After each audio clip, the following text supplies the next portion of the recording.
15강은 지난 14강 필요 충분 조건 보충 문제를 푸는 시간이 되겠습니다. 자, 첫 번째 문제 만나보겠습니다. 자, 네 조건 명제가 있고요. 진리집합 표시가 되어 있습니다. 자, 포함관계가 P는 R의 부분집합이라고 그랬죠. 그러니까 P는 R의 부분집합이다 이렇게 얘기할 수 있고요. 그리고 자, R은 다시 Q의 부분집합이다 그랬으니까 이제 이렇게 그려줘야 되겠죠. 그 다음에 and Q는 S의 부분집합이다 그랬으니까 또 이렇게 그려주셔야 될 거예요. 그 다음 마지막을 보니까 조금 우리가 신경 써야 되겠네요. S는 R의 부분집합이다 그랬으니까 자, 이 S하고 R이 같을 수밖에 없겠네요. 자, Q, R, S가 모두 같겠어요. 그러니까 아하 이렇게 그리면 안 되고 마지막으로 확인한 거로 우리는 다음과 같이 P 그죠? 그 다음에 자 이렇게 해서 R과 그 다음에 Q 그 다음에 S 이것이 서로 같다 이렇게 표현해 주시면 되겠습니다. 자 그러면 문제 한번 풀어볼까요? P는 Q이기 위한 무슨 조건이냐? 주어가 P죠. 그 다음에 Q 이렇게 되는데 참되게 해주는 진리집합 포함 관계가 자 이렇게 되죠. 일로 들어간다 이런 뜻이에요. 그러니까 충분 조건 되는 거죠. 그래서 요거 충분 조건 이렇게 답해 주시면 되겠고 그 다음에 자 역시 R은 주어죠. 그래서 R 그 다음에 S의 관계가 되겠습니다. 자 참되게 주는 진리집합 그죠? 진리집합 이 포함 관계만 따져주시면 되겠습니다. 자 그러면 R하고 S는 서로 포함 관계가 이게 둘이 완벽하게 같구나 두 집합이 같네요. 그러니까 이것은 필요 충분 조건 또는 필충 조건 완전 조건 이렇게 된다는 것을 알 수 있다 이렇게 보시면 되겠네요. 자 이래서 첫 번째 문제 여러분이 벤 다이어그램을 그려서 확인해 주시면 어렵지 않게 해결해 낼 수 있습니다. 자 이제 두 번째 문제를 들어가도록 하겠습니다. 두 번째 문제 들어가기 전에 좋아요, 구독 버튼, 알림 설정 부탁합니다. 자, 조건 명제가 나와 있고 진리집합 PQR 우리가 다 아는 내용이고요. 자, P는 이렇게 되어 있네요. 조건제시법으로 되어 있고요. 진리집합 Q는 역시 조건제시법으로 자, 진리집합 R도 역시 조건제시법으로 되어 있습니다. 자, 이때 Q는 P이기 위한 필요조건이다 그랬어요. Q가 주어죠. 그 다음에 P가 수로입니다. 그러니까 요거를 참되게 해주는 진리집합 그쵸? 요것을 참되게 해주는 진리집합 포함관계가 자 화살표가 일로 들어가야 되니까 이게 일로 포함이 돼야 되니까 우리는 아하 이렇게 돼야 되는구나 이야기해 볼 수 있다 그런 얘기죠. 벤 다이어그램으로 확인해 보면 P는 Q의 부분집합이어야 한다 그런 얘기가 되겠습니다. 자 그러면 문제 풀어볼까요? 자 지금 보니까 P는 우리가 자 소직선상에서 표현해 보니까 마이너스 1 그죠? 1 이렇게 폐 구간 양쪽 등호가 다 들어있는 걸 이제 폐 구간이라고 그러는데 그렇게 되어 있고요. 그 다음에 이제 X는 5보다 커나왔다 이제 이렇게 표현이 되어 있어요. 이 말 수많은 실수들로 구성이 되어 있습니다. 자 이것이 집합 뭐가 되냐면 P가 된다 그런 뜻이에요. 자 그러면 우리가 P가 Q의 부분집합이 돼야 되는데 Q를 한번 잠깐 알아볼까요? Q는 X는 A보다 커 나갔다예요. 그러니까 A보다 커 나갔다 이렇게 되는 것이죠. 그러면 P가 Q에 들어가려면은요. 자, 이 A는 자, 마이너스 1 돼도 괜찮습니다. 마이너스 1이 딱 된다. 괜찮아요. 요게 마이너스 1이 돼도 해요. 그러나 마이너스 1보다 크면 안 됩니다. 이런 건 안 되는 거예요. 이렇게 되면은 자, 요 부분이 들어가질 않습니다. 포함이 돼야 되잖아요. 일로 들어가질 않지 않습니까? 그러니까 아하 답이 나왔네요. A는 그죠? 마이너스 1은 되지만 마이너스 1보다 조건은 같아야 한다. 이렇게 이야기할 수 있다. 그런 얘기가 되겠습니다. 그래서 말이죠. 우리는 A의 최대값 자 확인할 수 있죠. 마이너스 1이 답이 되는 거죠. 그래서 A 마이너스 1 답이 되겠고요. 다음 이번에는 조건 R하고 P를 따져보도록 하겠습니다. 자 그러면 이걸 좀 지워볼까요? 자 R하고 P입니다. R하고 P 이렇게 되어 있는데 자 R은 P이기 위한 충분 조건이다 그랬습니다. 이렇게 된다는 뜻이에요. 그러니까 이걸 참되게 해주는 진리집합 R, 이걸 참되게 해주는 진리집합 P가 되겠죠. 여기 이렇게 들어가야 한다 그런 뜻이죠. 자, 벤 다이어그램으로 확인해 보면 이렇게 돼야 한다 그런 얘기입니다. 무슨 조건이기 때문에 그렇다고요? 충분 조건이기 때문에 그렇다. 이렇게 얘기를 할 수 있다 그런 얘기죠. 자, 그러면 P는 위에서 표현됐으니까 이걸 한번 지워보고요. 이번에는 R을 한번 확인해 보도록 하겠습니다. R, X는 B보다 커나 같다예요. 그러면 R은 B보다 커나 같다 이렇게 나오게 되는데, 자, 보세요.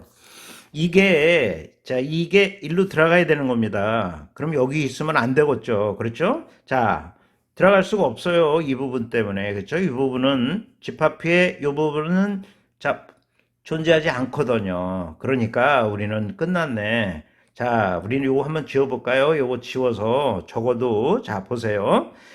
R이 P의 부분집합이 되기 위해서는 여기 O를 보시면 되겠습니다. O를 보시고 요렇게 되면 O 괜찮습니다. B 5가 돼도 괜찮아요. 이게 5가 돼도 괜찮습니다. 그러면 5보다 커 나갔다 그러면은 완벽하게 이 R이 P의 부분집합이 됩니다. 이게 들어가지 않습니까?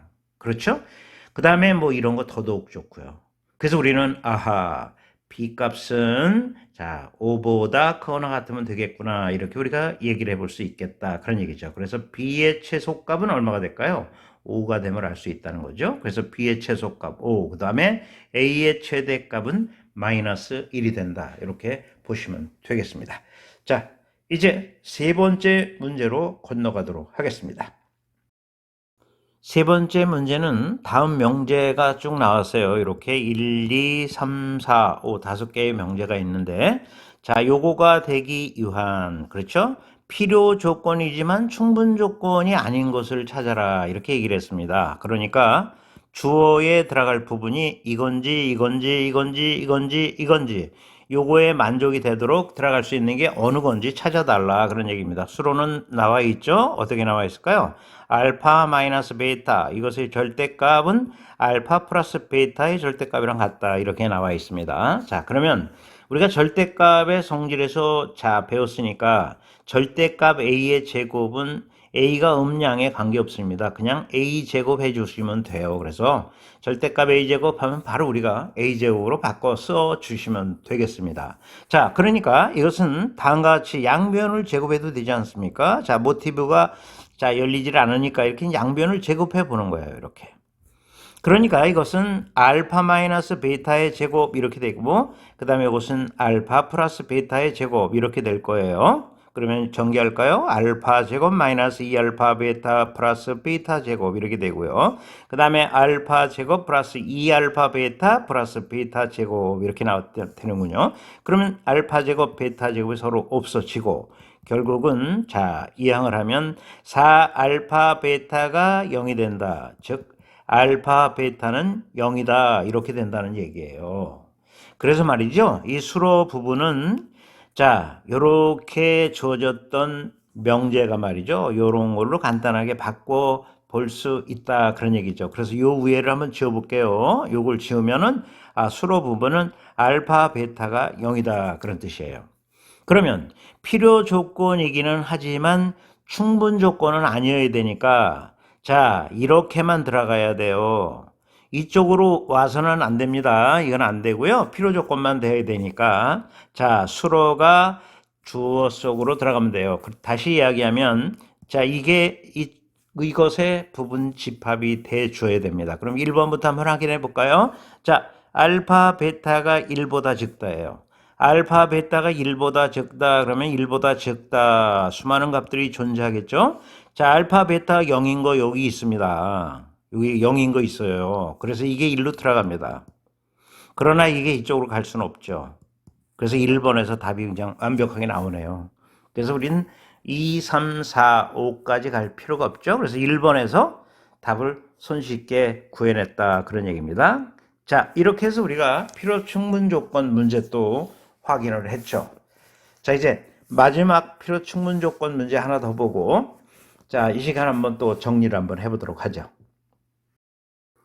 이 시간에 마지막 문제 보실까요? 자 요거는 했으니까 요게 주어가 되겠죠. 그래서 주어 부분을 한번 적어 봅니다. x, y 곱이 자 합보다 크고 동시에 4보다 크다 이렇게 나와 있고요. 그 다음 수로 부분은 자 x가 2보다 크고 동시에 y가 2보다 크다 이렇게 나와 있네요. 자, 수로 부분이 조금 간단하니까 수로 부분을 한번 잠깐 보시죠. 자, XY 평면에서 X가 2보다 큰 좌표들은 여기에 있습니다. 그죠? 여기 수많은 점으로 구성되어 있어요. 무한지파비이고요. 그 다음에 Y가 2보다 큰 거는 자, 요 경계가 안 들어가면서 이 위에 수많은 점들이 다 Y좌표가 2보다 큰 거죠. 그러면 동시에 만족이 되는 것은 여러분 보시면 알겠지만 이 부분이에요. 그죠? 경계가 들어가지 않으면서 자, 보세요. 동시에 만족이 되는 부분은 이 부분이다. 이렇게 얘기를 할 수 있습니다. 그쵸? 그 많은 다양한 점들 무한집합으로 존재하게 되죠. 예를 들어 뭐 x가 3, y가 3, 뭐 수많은 점들이 있습니다. 그렇죠? 자, 그 다음에 주어 부분을 잠깐 보니까 이 수많은 점들, 여기 있는 이 수많은 점들은 이 부등식을 당연히 만족시켜 줍니다. 직관적으로 봐도 이해가 되죠. 왜냐면 자, 2보다 큰 값들은 말이죠. xy가 동시에 2보다 큰 값은 곱이 합보다 커요. 그리고 자, 4보다 큰 건 당연한 거죠. 예를 들어서 뭐 x 이퀄 3, 그죠? 뭐 y 이퀄 3 이렇게 들면 곱은 합보다 크고, 그 다음에 자, 당연히 자, 이 합 두 개 더한 것은 4보다 크지 않습니까? 그래서 여러분, 여기 다 2보다 큰 거니까요. 여기 이제 만족이 되는 거죠. 그러니까 여기에 있는 자, 수많은 점들, 요 점들이죠? 요 점들은 이 주어 부분의 부등식을 완벽하게 만족을 시켜줍니다. 그러면 이게 필요 충분 조건인가? 아니면 더 다른 경우수가 있나 찾아주면 됩니다. 자, 이 집합하고 이 집합, 수로를 만족하는 이 집합이 서로 같다면 필요 충분 조건인데 주어 부분에 한번 잠깐 볼게요. 더 우리가 찾아낼 수 있습니다. 하나만 찾아도 되거든요. 하나만 더 찾아도 이 주어 부분이 집합이 더 크다는 것을 분명히 보일 수 있는 거거든요. 예를 한번 들어볼까요? 예를 들어서 뭐 x4 같은 거, 그 다음에 y. 자, 2보다 크지 않아요. 뭐 예를 들어서 1.5 같은 거 예를 들어보면 두 개 곱하잖아요. 두 개 곱하면 여러분 알겠지만 6입니다. xy 곱이 6이고요. 그 다음에 x 플러스 y는 얼마 나오냐면 5.5가 나오거든요. 그죠? 그래서 이 부등식을 만족시켜줘요. 자, 지금 하나만 찾아봤는데 굉장히 많습니다. 여기도 이제 무한집합으로 아주 많은 값들을 찾아낼 수가 있으니까. 자, 하나 찾는 거로 그냥 만족해 주시면 돼요. 왜냐면 하여튼 이 수로 부분의 집합보다 조금이라도 크다는 것만 보이면 되거든요. 그래서 아, 이게 일로 들어가는구나 하는 것을 느낄 수가 있겠구나. 자, 그래서 우리는 이거 무슨 조건? 필요 조건이구나. 이렇게 확인해 주시면 되겠다는 거죠. 주어 부분의 집합이 똑같은 무한집합이지만 두 개가 다 무한집합이지만 이 무한집합이 더 크다. 자, 이게 포함이 된다. 이렇게 이야기할 수 있다. 그런 얘기가 되겠습니다.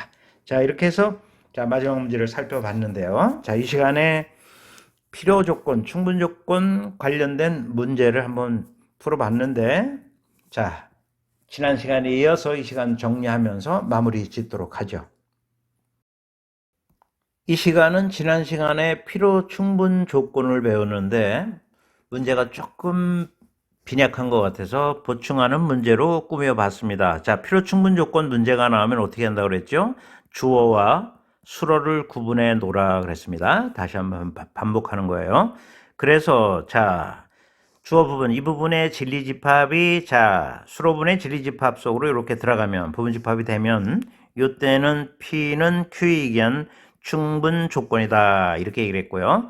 그 다음에 자, 이쪽이 크고 이쪽이 적어서 포함관계가 이렇게 될 때는 자, 이게 이것의 부분집합이 될 때는 자, P는 Q에 의한 필요 조건이다. 이렇게 얘기를 했고요. 두 집합이 완벽하게 같아서 이쪽으로도 포함되고 이쪽으로도 포함된다. 필요 충분 조건. P는 Q에 자, Q가 되기 위한 필요 충분 조건. Q는 P가 되기 위한 필요 충분 조건. 완전 조건 이렇게 얘기를 했죠. 그 다음에 이제 이쪽은 스타고 이쪽은 네모라 서로 집합이 아무 관련이 없을 때 이때는 아무 조건도 아니다. 이걸 갖고 계속적으로 훈련한 거죠. 그래서 여러분 자, 내용 요거만 정확하게 기억하시고 다양한 문제를 이제 풀어주시면 된다. 이렇게 얘기를 할 수 있겠죠. 자, 오늘도 아마 보람찬 하루 보낼 거라고 보고요. 자, 선생님은 16강에 가 있겠습니다. 여러분 수고하셨습니다.